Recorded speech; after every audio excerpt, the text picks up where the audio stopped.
Dėkui už kvietimą, iš tiesų malonu, atsiprašau už kokybę, jeigu jinai bus nepatenkinama, nesu turintis daug patirties tame tokiuose renginiuose, tačiau pasistengsiu šiandieną bent kažkiek tai pristatyti naują bendrovę, ir sakau atsakingai naują bendrovę, kadangi bendrovė pradėjo veikti tik tai nuo šių metų rugpjūčio 1 dienos.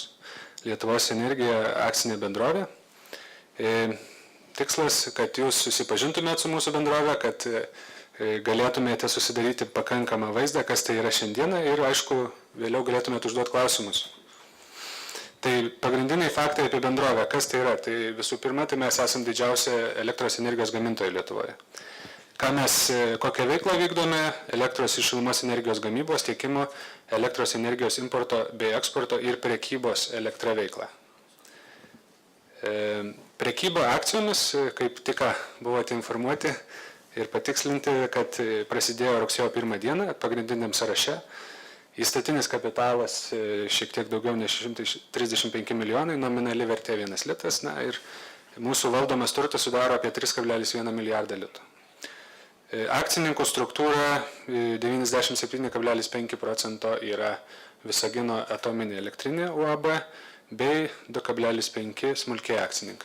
Akcijomis prekiaujama, kaip ir minėjau, biržoje. Bendrovėje dirba 501 darbuotojas.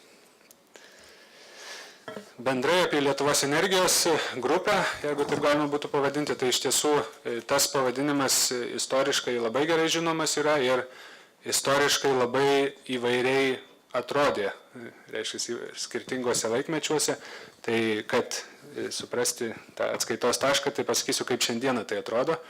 Negarantuoju, kad taip atrodys ir rytoj, bet šiandieną atrodo būtent taip, kad Lietuvos Energija pati bendrovė dar turi ir dukterinės įmonės, tokias kaip energijos tiekimas UAB, turbūt žinomas, mažmeninė elektros energijos prekyba, UAB Kauno energetikos remontas, užsiimantis aptarnavimo ir remonto veikla, bei UAB Data Logistics Center, tai yra duomenų centrų bei duomenų perdavimo paslaugos.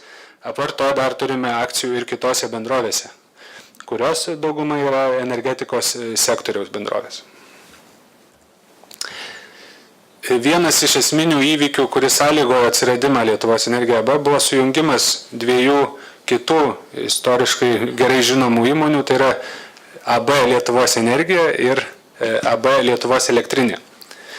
Tai, kaip žinote, AB Lietuvos Energija ištakose buvo visos sistemos valdytoja, vėliau praėjusiais metais nuo jos buvo atskirta perdavimo sistemos operatoriaus veikla ir galiausiai šių metų rugpjūtį sujungėme su Lietuvos elektrinė. Tokiu būdu suformuodami naująją Lietuvos Energiją.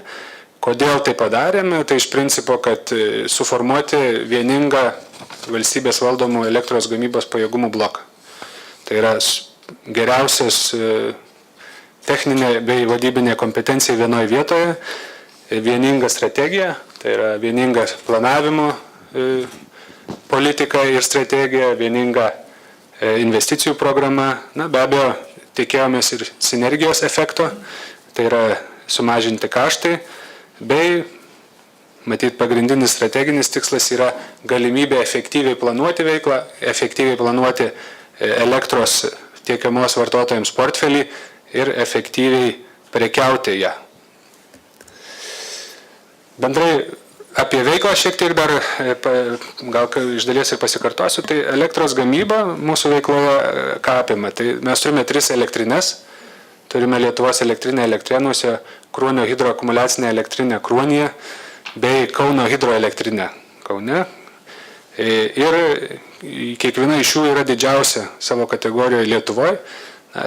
Verta paminėti, kad Kruonio hidroakumuliacinė elektrinė yra netgi regione unikalus objektas. Tiek savo dydžiu, tiek savo pobūdžiu. Šiuo metu apie 20% viso poreikio pagaminame. Viso šalies poreikio. Taip pat beveik pusę, o tiksliau 40% pagaminam žaliosios energijos, kadangi Kaune gaminame žalią energiją. Tai yra visos Lietuvoje pagaminamos žaliosios energijos. Bei teikiame sisteminės paslaugas, tai yra užtikrinam galios rezervą, bei prekiaujam balansavimo energiją, taip pat galim prikelti sistemą iš totalinės avarijos savo įrenginiais.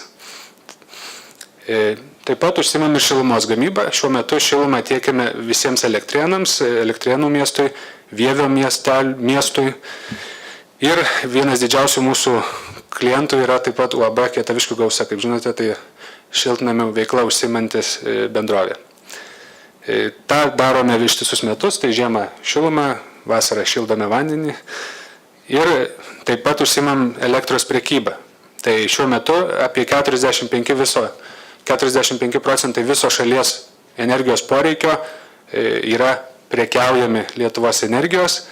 Taip pat mes turime garbę užtikrinti visų reguliuojamų vartotojų, o tai yra visų pirma buitiniai vartotojai, visų reguliuojamų vartotojų elektros poreikį tenkiname. Bei be abejo prie to dar prekiaujame Lietuvos Baltpool'e, Lietuvos elektros energijos biržoje, taip pat Estijos kainų zonoje, Nord Pool'o sistemoje, bei importuojame ir eksportuojame elektrą į Latviją ir Baltarusiją. Tai yra grubiai visa mūsų bendrovės veikla. Na, šiek tiek apie gamybos pajėgumus, kai visada šiek tiek įdomu pamatyti ir vizualiai, kaip atrodo tos elektrinės, tai čia pateikiam tokias nuotraukas, kur ir šiek tiek pagrindinių duomenų. Tai pirmiausia pradėsiu nuo Lietuvos elektrinės. Tai Lietuvos elektrinė ne tik gamina energiją, bet ir užtikrina energetinį saugumą šalies. Tai yra strategiškai svarbus objektas, turintis rolę būtent saugumo užtikrinimo. Jos galia yra 1800 MW. Tai vizualizacijai įsivaizduokit, kad maksimalus arba toks didesnis suvartojimas, nežinau koks tiksliai maksimalus, gal Virgilijus galės vėliau pasakyti, bet apie 1400 MW gal Lietuvoje būna. Tai daugiau negu kad visa Lietuva suvartoja galėtumėm pagaminti. Na, iš tiesų gaminame pakankamai nedaug.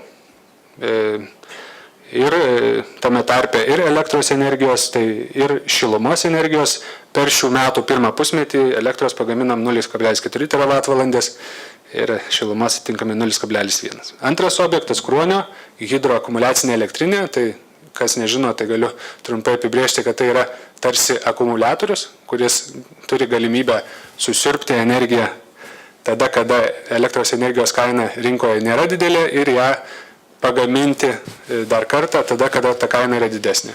Taip pat Kruonis turi ir antrą svarbų aspektą, tai yra sisteminės paslaugos, vadinamos rezervo arba antrasis avarinis rezervas, tai yra per trumpą laiką pasileidžiantis rezervas, bei turime taip pat galimybę ir įtampą reguliuoti tinkle. Tai visas tas paslaugas ir vykdome. Kaip iliustracija pagaminta apie 0,3 TWh per šį pirmą pusmetį. Na ir trečiasis objektas, mažiausias, iš tikro 100 MW galingumo, tačiau tikrai ne pats mažiausiai svarbus mūsų portfelyje, tai yra Kauno hidroelektrinė. Jinai gamina elektros energiją, taip pat jinai turi galimybę ir padaryti tą vadinamą black startą arba prikėlimą iš totalinės avarijos, ką sėkmingai pratestavo dar praėjusį savaitgalį. Iš tiesų tai yra įmanoma, kartu su kitom sistemos elektrinėm yra atstatoma sistema. Na, Kaune pagaminam apie 0,24 TWh per pirmą pusmetį, o tai yra apie 40%, kaip minėjau, žaliosios energijos pagamintos Lietuvoje. Apie pardavimus šiek tiek, kad įsivaizduotumėt, kaip atrodo didmeninė rinka. Tai realiai čia yra parodytas pasiskirstimas tarp to, kokie tiekėjai teikia elektrą Lietuvoje. Kaip matote, didžiausia dalis yra AB Lesto priklausantis, kadangi Lesto yra ir visuomeninis tiekėjas, tai reguliuojamiems vartotojams jie apie 40% pateikia. Taip pat jie teikia ir laisviems vartotojams, kurie palaipsniui išeina į rinką. Čia rinkos įgyvendinimas Lietuvoje numatomas iki 15 metų, kaip žinot turbūt. Na ir energijos tiekimas yra tie didieji. Mes taip pat turime dar kitų nepriklausomų tiekėjų, kurie yra mūsų klientai. Tai yra mūsų kaip didmeninio elektros energijos prekiautojų. Tai viską susumavus mes matome, kad apie 60% reguliuojamo poreikio yra tiesiogiai iš mūsų perkamas. Mes taip pat esame atsakingi ir už valdymą kitosios dalies, kurie susideda iš termofikacinių ir atsinaujinančių energijos šaltinių pagamintos elektros. Na ir to pasiekoje galim sakyti, kad Lietuvos energijos pardavimai yra beveik pusė visos energijos kiekio.